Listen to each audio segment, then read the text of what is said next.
What is going on, guys? DBG here, and in this video I'm going to be going over the budget squad that I used to go 12-0.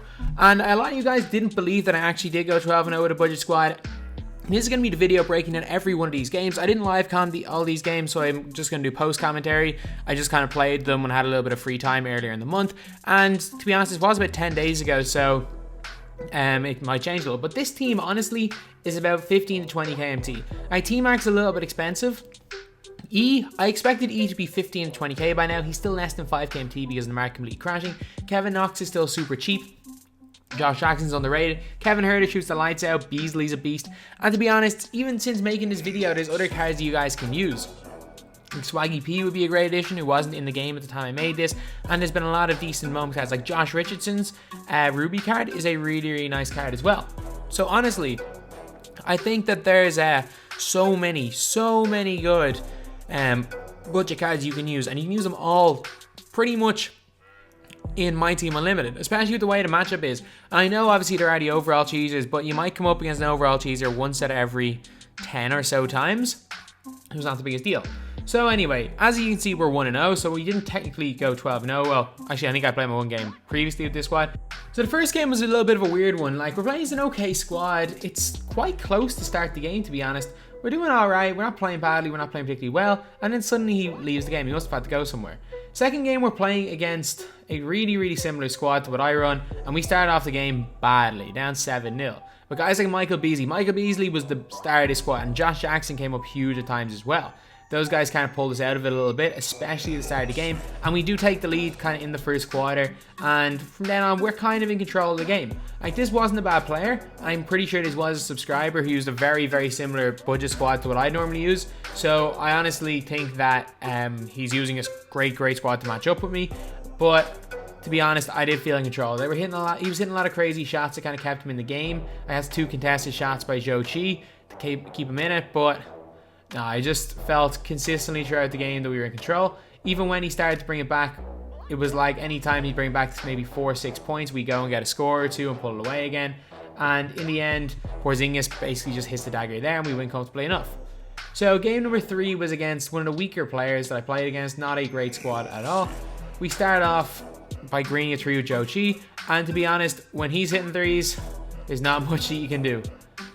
And he honestly was one of the kind of unsung heroes of this team. Like, I didn't expect him to be this good. And I actually played against Boo Painter, who's arguably a top 5 MyTEAM player in the world.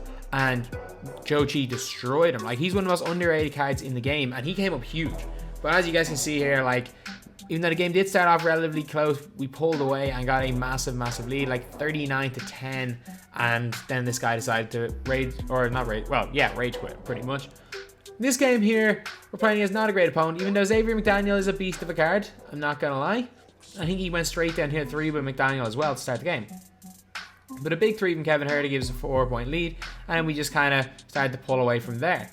Kevin Knox attacking the basket strong, and this was a game where really, once we got a little bit of a lead with the team that this guy had, especially because you guys can see he did have a few goal players, he had a weaker team. And with teams like this, like lower rated teams, once you get a little bit of a lead, it's hard for them to come back.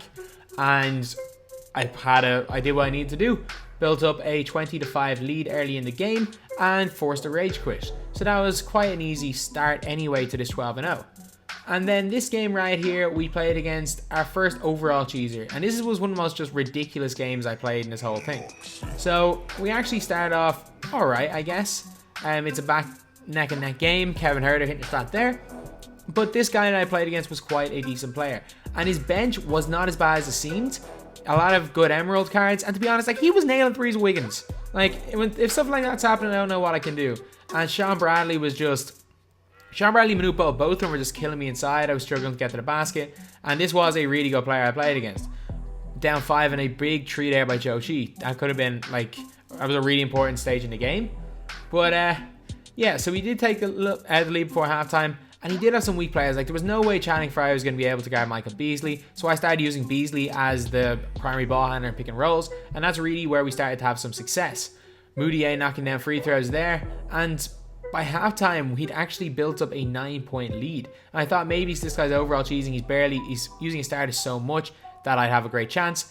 But he just kept pulling back into it. Hedo Turkoglu kept hitting shots, and I made the dumbest play of my life there, doubling with center, giving him an open layup there, or an open dunk, down the quarter. We're late in this game. This was a stage in the game where every single possession mattered, and luckily enough I had takeover with Beasley, because if I didn't, I don't know what way this game would have went. And then Moutier with a massive dunk there, and of course he goes and misses a free throw to make it a 6-point game. And then what else is going to happen? After you missing a free throw due to the algorithm, they go and hit a crazy contested shot with Hedo Turkoglu. Suddenly 3-point game to end it, shooting it over 2 of our players, and luckily for us, Hedo Turkoglu missed. That was such a tight game. And then we played against another guy with a very similar budget squad to what I'd use. A lot of the cards I would have suggested in the past, and he started off just like the last guy with a 7-0 lead. But to be fair, I did get the next 7 points to bring it back and make it quite a close game again. But again, guys like Hedo shooting fadeaway threes, he started pulling it away a little bit. And I just, luckily enough, in all these games, at least when other teams started to pull away, I didn't let teams get too big a lead. I did go 7-0 down twice, but I managed to bring it back quickly, because there are stages in games where if I let that go to maybe 11-0, 13-0, where it's kind of game over for letting me on a run there. But luckily enough, I managed to claw my way back into these games. And even when it wasn't looking great, I still seemed to play quite decent offense and get myself back into the game. But yeah, in this game here, we just started shooting well. And by the 4th quarter, we really had this game wrapped up. We built up a 9-point lead, 1:20 to go. And then as a dagger, we hit a mid-range shot with Trevor Ariza. This game here, when the first like legit overall cheesers, almost all pink diamonds and diamonds. And then, to be honest, we just kind of torched this guy. There's no other question about it. Even though you did have Hakeem, probably from overall cheese and playing bad opponents. If you're on PS4 and you're overall cheese, and I'm probably the last player, well, if you're in Europe anyway, I'm probably the last player you want to come up against, because I've yet to lose to an overall cheeser. And then suddenly he runs out of all his pauses in the 2nd quarter with an 8-point lead. So he basically rage quits without getting the you haven't played in 15 minutes. Next up is a game against an okay squad on paper. Like ratings wise, it's a good squad. However, there's a lot of just not great players, I don't think, in the squad. Like Kemba's not ideal. Harden's Harden's heat check card is not great, and we just pulled away to start this game. This guy wasn't in it from the start, and Beasley just, as usual, as in a lot of these games, Beasley just took over. And then suddenly we had a 30-point lead in the 3rd quarter. Beasley hits a 3 to make it 33, and game over. Like, that game was tied for a while. This was not a great game, even though I didn't think I played particularly well up to this point. I had a 12-4 lead, but maybe this guy saw what was coming. I think he had like golds and silvers in his bench, and even though I take a really bad shot there, it doesn't really matter, because at this stage, this guy's already gone. We managed to pick up another rage quit, which is actually really nice. So rage quits just make it a lot quicker anyway. And now another overall cheeser. This guy he actually had a bench as far as I know, but it was just, even though he did start off quite well, this was just a complete whitewash. Like, this was a game where we just dominated, and it wasn't really any fault of his that I dominated. I was hitting crazy shots. Like, that's one lightly contested 3, that's another lightly contested 3. And this is long after the patch on PS4. There is no way I should be hitting this many lightly contested 3s. And throughout the game, I hit them all. So even though I did destroy this guy, I'm not going to say otherwise, because I was up 10 plus points almost the entire game. It was just kind of weird that the amount of like lightly contested shots we were hitting was crazy, and especially in big moments. Anytime I needed a big shot, I seemed to hit a lightly contested shot, which just shouldn't be happening in 2K. So if my opponent is watching this game, this should have been a lot closer than it was. But that dunk there from Moutier to make it a 16-point game pretty much ended it. And if that didn't, that 3 from Joe cheated. So then in the last game, this was at 11-0, and I actually made a video about this game. This was a weird one, because this guy did not have the best team, but he had pink diamond, yeah, which is a bit weird. We did start off okay by hitting a 3 with Joe Chi, but then it just went downhill.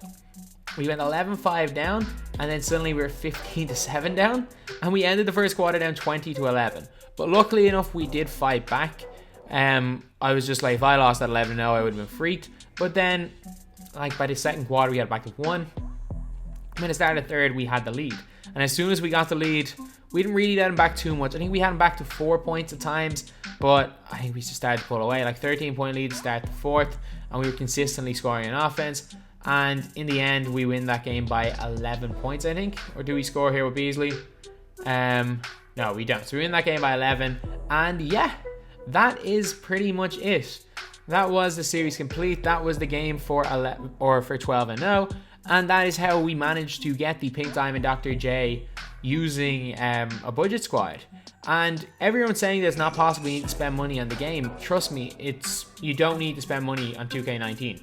Because there are cards like these guys. I picked up a Josh Richardson just there while I was recording this voiceover on PS4 for 1200 MT, and he can compete with God squads. If you know your way about budget squads, if you know the best budget squad to use and how to use all your players, you do not need to spend money on this game. So anyway, that's the video. Thank you guys for watching. Please like, comment, and subscribe.